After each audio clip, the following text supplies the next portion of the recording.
Mobility for the hips, day 3. A little bit different format. What I want you to do is go through the spinal cars first, the quadruped hip cars second on your own. Just rocking out at least 2 both ways on the spinal cars especially, really trying to control each vertebrae as you go. And then with the hip cars, now that your spine is woken up, I want you to really focus on having a neutral spine throughout the entire hip car. It's very easy to let yourself flex your lumbar spine and do your hip car here and think, oh, I've got all this extra range of motion. Whereas if you can really keep that in neutral, notice that my shirt stays wrinkled a certain way, and then as I come up, I can only get this far, but that's okay. That's kind of the point, is to just move about the hip. We're not looking for any score of how big of a circle we can get. We just want to articulate. So go ahead and knock out the spinal cars and the hip cars. That way, really focusing on thinking about scraping the inside of your hip, because that's what we're gonna do here. The other day we went through the 90-90 position. So that's gonna be where I am at 90 degrees in the front and 90 degrees at the back. Now what we're gonna do is learn how to transition and make that transition also beneficial for the hip. So if you wanted to do some pails rails before this, you could really just drive in and open up these hips. But we can also just work on that transition with that intent of scraping the inside of the hip joint. What I'm gonna do is I'm gonna stay forward over this front leg. Notice that my lumbar spine, again, is nice and upright. I've pulled myself into that neutral spine. And then I'm gonna work on my back leg.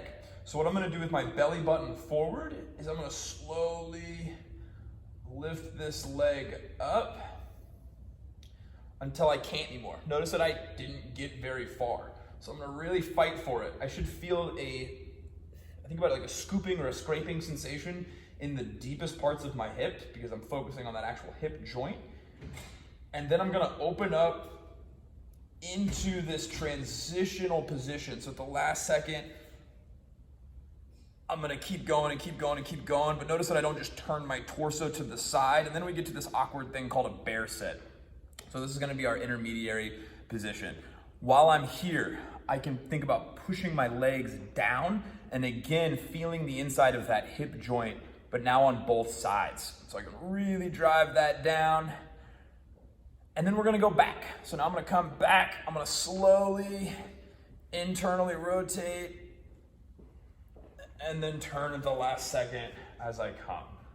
Cool. I'm gonna go through that one more time and then we'll go to the other side. So I'm gonna keep my belly button forward. I'm really trying to move just about the hip, nice and slow. I turn into that bear sit, drive my knees down, and then I'm gonna really try to articulate that hip joint as I turn the other leg back and down. Once I get to here, there's a couple different variations that we can do. I'm gonna slip my shoes off so you can, it helps to be able to slide a little bit. So what I can do, so on that one, I kept my feet where they were and I opened up. This next one, what I can do is actually have a sliding, rotating sensation. So I can pick this up and let it slide on through as I come into that bear sit. Notice my bear sit is gonna be slightly different from that, but that does allow me to articulate at that joint a little bit more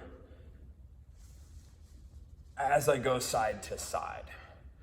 Go ahead and play around with these different transitions. Any which way, as long as the intent is there for what you want, is gonna have some benefit. You'll notice that it is extremely taxing on the hip joint itself.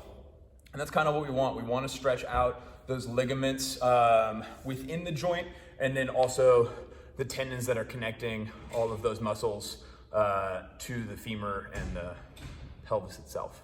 Cool. I hope you guys had a wonderful weekend, and we'll start out next week with some shoulder mobility.